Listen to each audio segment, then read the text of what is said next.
They didn't even look me in the eye. Andrea from HR walked in like a ghost, heels clicking on the tile, holding a plain cardboard box, like it was some gift. She didn't sit, didn't say hi, just dropped it on my desk and mumbled, "You'll need this." I blinked at her. For what? She didn't answer right away, just stood there, tight-lipped, glancing at the door behind her. Then she added, almost like an afterthought, "Please try to be understanding," and tilted her head toward the hallway. Standing there was a kid, couldn't have been older than 25, tight navy suit, slick haircut, no tie. He had that fresh out of the Ivy League glow, like he thought the world was just waiting for his genius. "I'm Chase," he said, stepping in with that fake confidence they teach in business school. "From Stanford. I'm here to bring some new ideas to compliance." I just stared at him. He glanced around my office, and I swear to God, he was already mapping out where to put his diploma and that dumb little bonsai tree all these young guys think makes them look deep. I kept my hands folded, but I could feel them start to shake. 15 years. 15 years building this department from scratch, holding this place together during inspections, audits, 2 near shutdowns, and 1 full-blown federal investigation. I had the scars to prove it, and now some fresh grad with no real-world experience was here to bring new ideas. Andrea cleared her throat, clearly uncomfortable. "You've got till the end of the hour, Jack." That paperweight, heavy black marble, engraved with "For Excellence During Crisis, 2021" from the board. I picked it up, turned it over once in my hand, then threw it against the wall. The crack echoed down the hall. Nobody came. Quick note: before listening, share which city or country you're watching from. I shoved the box open and started loading it. Inspection log. Family photo of Sarah and the kids. The binder with handwritten notes no one else could make sense of. My mug from the 2016 retreat. Funny how I actually thought we were a team back then. Chase tried to speak again. "I really hope we can work together." "Don't." I didn't even look at him. Just kept packing. The worst part? Nobody said a damn word. Not from finance, not from legal, not even Steve in internal audit, who I covered for when he botched last year's filing. 15 years, and I walked out with a cardboard box and a deactivated key card. I stepped into the elevator alone, the only sound my boots hitting the tile. When the doors closed, I didn't say goodbye. I sat in my truck, parked under that flickering street lamp at the far end of the lot. Rain hammered the windshield like it was pissed off too. Wipers off, engine off. Just me, watching water pour off the building like the place was trying to wash its hands of me. Then I saw her, Penny, CEO's assistant. Designer trench coat flapping, heels splashing through puddles, mascara probably halfway down her face. She banged her hand against the passenger window, and I rolled it down just enough to hear her through the downpour. "Jack, please, you have to come back." I didn't say a word, just stared at her. "Chase is tanking it. Thomas is in the conference room losing his mind. He asked where you were 3 times. Refuses to go through the audit without you." That got a flicker out of me. Commissioner Thomas didn't suffer amateurs, and I could picture his face already. Tight-lipped, red from yelling, probably threatening to shut the whole plant down. I leaned back and let the silence stretch. Let her twist in the rain a little. Her breath started fogging up the glass. She leaned in, voice cracking. "Look, we'll give you your job back. Same title. Slight raise. Just, please, this is bad." I turned and looked at her, slow and steady. "No." Penny blinked. "No? You think I'm coming back for crumbs? You let them throw me out like a temp." Her shoulders dropped. "Okay, what do you want?" "I want to report directly to the CEO. No middle managers, no filters." She hesitated. I kept going. "I want double my old salary, not a bonus, salary. I want my office, exactly how I left it." Her mouth opened to argue, then shut. "And Chase? I want him under me. Title change and all, 6-month minimum. I train him, I evaluate him, I decide if he stays." She looked like she was about to choke, but I wasn't done. "And one more thing. Karen, I want her to stand in front of the entire executive team and apologize, publicly, for removing me without cause." Penny actually took a step back like I'd hit her. She stared at the ground, soaked and breathing heavy, then wiped rain from her face and looked back up at me. "I'll make it happen." "You better." I turned the key, engine rumbled to life. She stepped back, heels nearly sliding out from under her as I backed out slow and steady. 10 minutes later, I walked back through the main doors. My boots echoed down the hallway like war drums. Everyone on the floor froze. A few popped their heads out of their offices, eyes wide. I didn't stop to explain. Penny was already waiting at the conference room door, hair drenched, phone in hand. She opened it without a word. Thomas turned, still standing, arms crossed. "Merritt, thought you'd come to your senses." I didn't smile, didn't nod, just walked past him, took the seat at the head of the table, the one Chase had clearly been trying to claim. Thomas slid a binder across to me. "We're on Section 5. It's a mess." I flipped it open, scanned the damage, rookie mistakes, missing signatures, improper log codes, contradictory safety tags. It was bad. Chase sat 2 seats down, pale as a sheet, tapping his pen like he wanted to disappear. "Give me 20 minutes, I said. Thomas sat down. "You've got 15. The room cleared out. I could feel eyes through the glass walls, people whispering, watching like a damn soap opera. I didn't care. I cracked my knuckles, grabbed a red pen, and went to work. By the time I finished marking up the inspection binder, the movers were already in my office. Well, his office, for now. Chase stood off to the side, arms crossed, trying not to look completely humiliated. But his eyes kept flicking back to the bookshelf as the movers boxed up his framed Stanford degree and that stupid fake bonsai. "Careful with that," he muttered as one guy dropped a box a little too hard. I stepped in behind them, didn't even glance his way. "Gentlemen," I said, loud enough for the whole floor to hear, "once you're done clearing out the kids' upgrades, I'll need my chair back exactly where it was. Tilt locked and armrest adjusted. No shortcuts." One of them smirked. Chase didn't. Across the hall, I spotted Andrea from HR trying to make herself invisible near the printer. I raised my voice just enough. "Hey Andrea, before lunch, make sure Chase Matthews is officially listed as my assistant on all internal documentation. That includes payroll, email signature, and org chart." She froze like a deer in headlights. "Got it," she said, barely above a whisper. Karen walked past seconds later, phone to her ear, eyes locked straight ahead. She didn't even flinch when I nodded in her direction. No spine, just damage control. When the last box rolled out, I stepped in and shut the door behind me. It hit different. My old office. Same paint, same glass wall. But everything felt sharper. Chair creaked just right when I sat. The air even smelled like burnt coffee and old paper, like it remembered me. I looked at the door. My nameplate was back. Jack Merritt, Compliance Director. Yeah, that felt right. Outside, Chase sat at the assistant's desk, typing something on his laptop like it mattered. That same desk I used to sit at 15 years ago, with a used monitor, a phone that didn't dial out, and a broken drawer that jammed if you pulled too hard. I let the poetry of it hang in the air a second longer, then buzzed him in. "Afternoon task. I want 6/4 of inspection notes pulled, sorted by inspector, incident type, and corrective action." He walked in, carrying his laptop like a shield. "Actually," he said, "I already started rebuilding the system, color-coded by department instead. It's more efficient."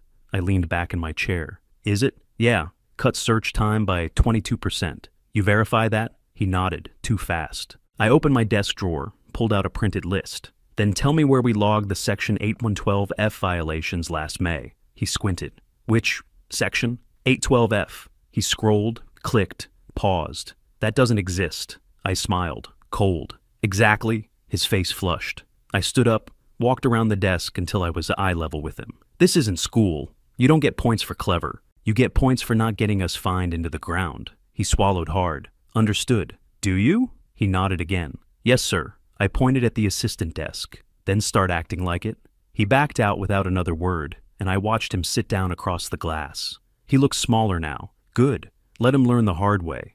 It's the only way that sticks. The door slammed open so hard the glass rattled. Karen stormed in, heels stabbing the floor, arms full of papers that she launched across my desk like shrapnel. Some slid onto the floor, others landed across my keyboard. "You went too far!" she snapped. "You don't get to dictate how this company runs." I didn't move, just leaned back, hands folded in my lap. "You done throwing things? Or should I duck? You think you're untouchable now? I'll block every demand you made." I cut her off. "You wouldn't be standing here if you still had that kind of power." She scoffed. "I'm still on the board, and I'm the only reason this place isn't drowning in federal fines," I said. "You remember the 2021 audit? 40 million in liability. Who took that bullet?" "Not you." She opened her mouth, probably to change the subject, but I was already pulling a folder out of my desk drawer. Thick, tabbed, printed, real paper. I slid it across to her. "What's this?" "Read it." She hesitated, then flipped it open. Her eyes moved faster with each page. Head of Compliance offers from Meriton Pharma. Executive role at Trintex Global. A hybrid offer from Newform that came with stock options and relocation, all dated in the last 72 hours. They've been waiting for me to get tired of your nonsense, I said. You're bluffing. Call any of those numbers. She didn't. I leaned forward. Here's how this works. You go in front of the executive team, you apologize, out loud. You own what you did. She stared at me like I'd just spit on her shoes. You're serious. Dead. I'll talk to Kent. I'll stall the board vote. You do that, I said, standing up. And the next compliance call you take will be without me in the room. Good luck explaining the next crisis on your own. We locked eyes. She blinked first. 2 days later, we were all in the 10th floor conference room. It was too cold, like always, with that faint smell of dry erase marker and catered coffee nobody ever drank. I sat dead center at the table. Thomas was there. Kent, 4 VPs, 2 directors, even someone from legal. Penny stood near the screen with her tablet. Chase was in the back corner with a notepad, eyes flicking between everyone like he was watching a live courtroom drama. Karen walked in 5 minutes late. No papers, no assistants. Just her. She stood at the head of the room, cleared her throat, and looked around like she'd rather be anywhere else. Her jaw clenched so tight I could see the muscles twitch. I want to address a recent decision. Regarding Mr. Merritt's prior removal, she started, voice flat. She paused. No one helped her. She blinked, then said it, forced, quiet, but clear. I made that call without full awareness of the risks. That was a mistake. Jack Merritt is essential to this company's compliance operation, and I apologize for the disruption and lack of transparency. Silence. No one clapped, no one spoke. But I watched the shift. Eyes turned toward me. Not her. Me. And not like I was a returning employee anymore. Like I was the one holding the leash now. Chase scribbled something in his notebook, then looked up and nodded once. Almost like he finally understood how this place really worked. The next morning, Chase was already at his desk when I walked in. No coffee, no earbuds, just a legal pad full of notes and a highlighter in his hand. He stood when I passed, but I didn't say anything, just gave a short nod and went into my office. 5 minutes later, he knocked. Got a minute? He asked, eyes not quite meeting mine. I tilted my head toward the chair across from me. He sat, flipped the page in his notebook. How do you get Thomas to back down like that? He asked. Yesterday in the meeting, I've never seen him quiet. It's not about what you say, I told him. It's about what they think you'll do. He scribbled something, fast. Got it. From there, things started to shift, quietly. He didn't push anymore. No flashy efficiency systems.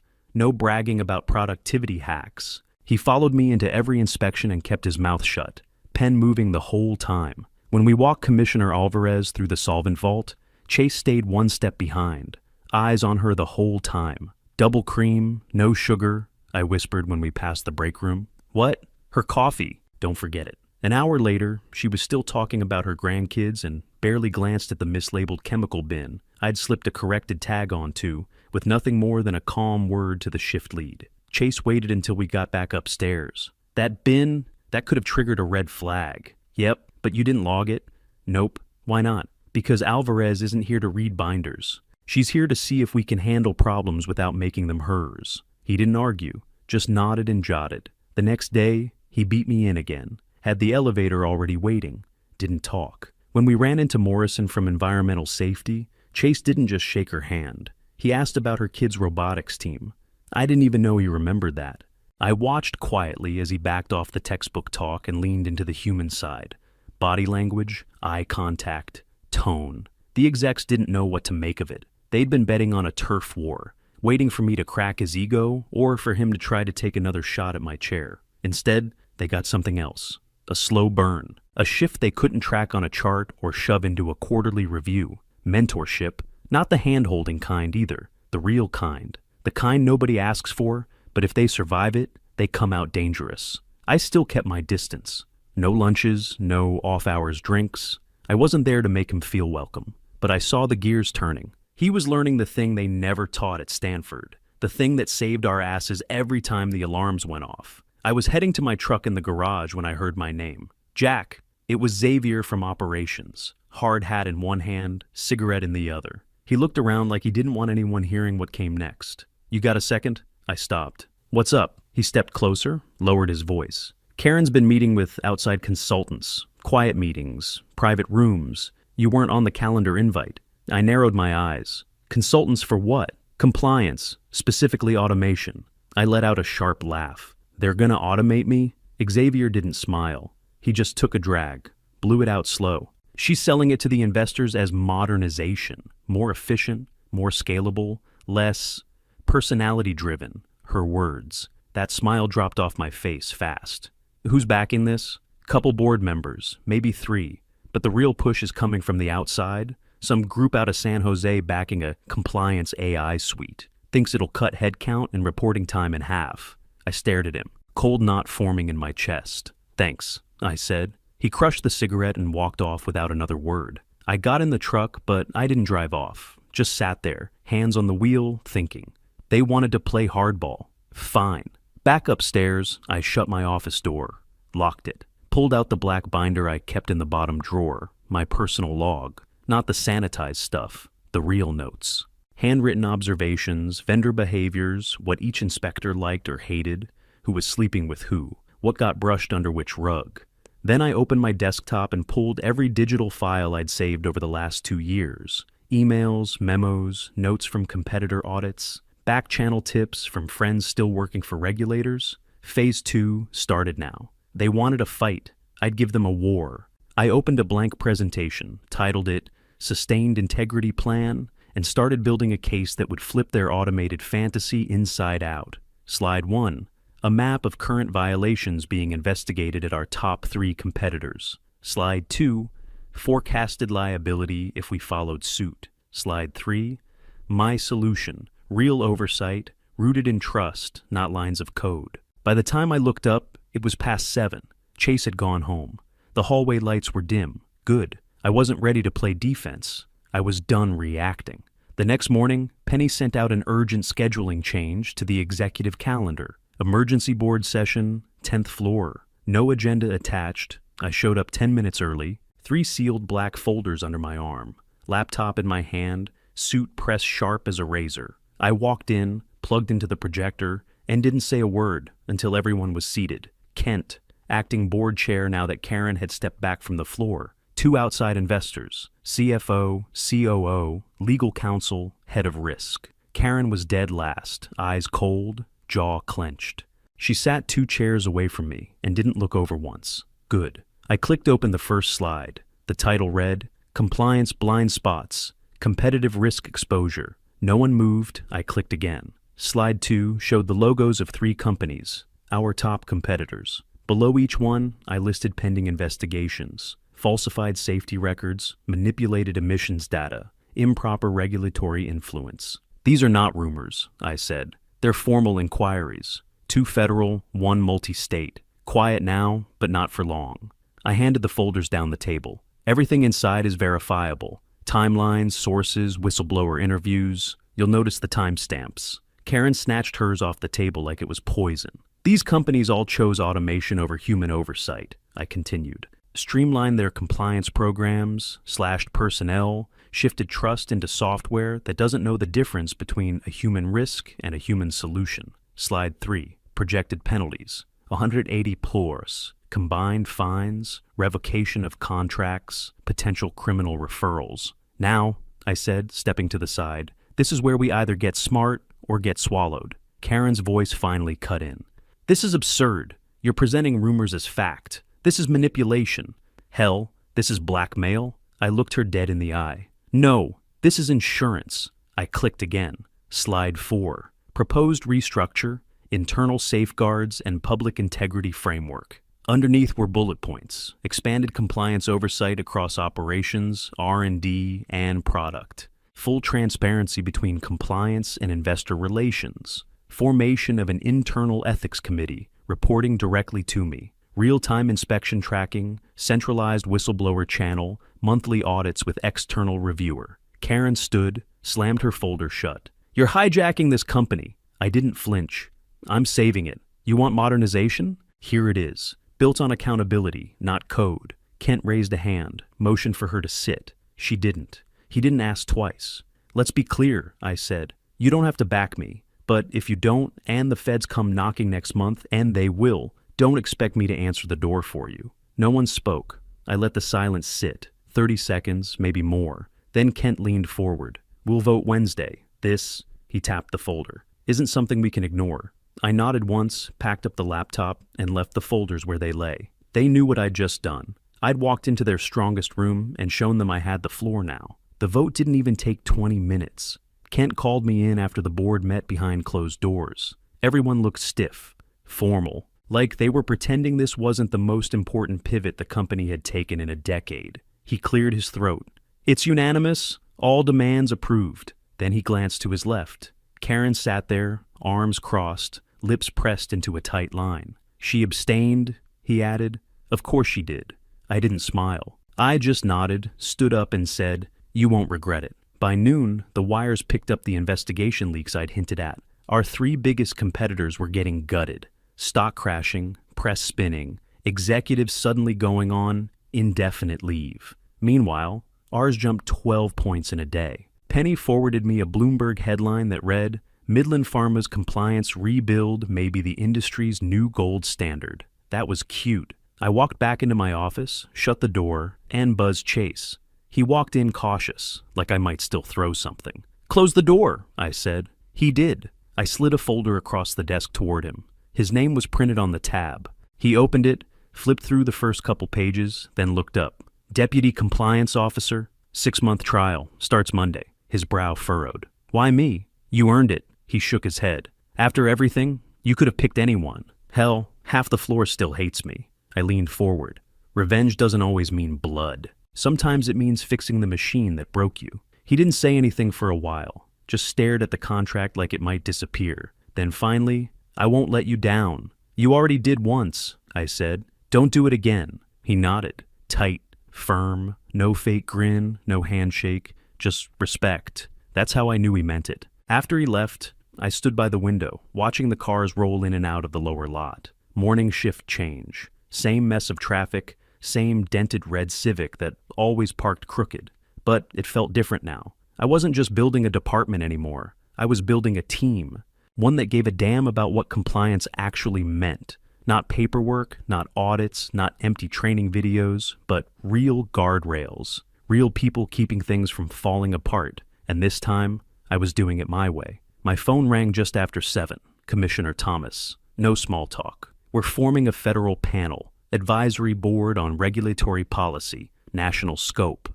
We want you on it." I didn't even ask who else was on the list. Didn't need to. "I'm in," I said. It wasn't just a seat at the table. It was a whole new playbook, and I'd be writing the first chapter. I ended the call, set the phone down, and walked through the glass doors into my office. My office, now with a private conference room off to the left, and a new coat of paint the same shade as the old one. Didn't matter. The desk was the same. I sat down, ran my hand across the surface where the marble paperweight used to sit, the one I smashed the day they tried to shove me out. Now, they couldn't move a chair without my signature. The door opened and Chase stepped in, holding a folder in one hand and a yellow notepad in the other. "Morning," he said, setting both on my desk. "Updates from ethics and the red lines from legal on the contractor policy revisions." I flipped through them quick, scanned the notes. "Keep pushing the whistleblower clause," I said. "No gray area. Full protection, anonymous channel, immediate response." He nodded. "Got it." Before he turned to leave, I looked up. "One more thing," I said. "We lead with results, not titles. Always." "Yes, sir." He meant it. When he left, I pulled open the top drawer. Tucked inside was the old nameplate they made for me back in Susmeo 9. Scratched corners, fading silver. I set it down next to the new one on the desk. Jack Merritt, Executive VP, Compliance and Ethics. That one was heavy, clean, permanent. I leaned back, hands behind my head, the kind of slow breath I hadn't taken in months.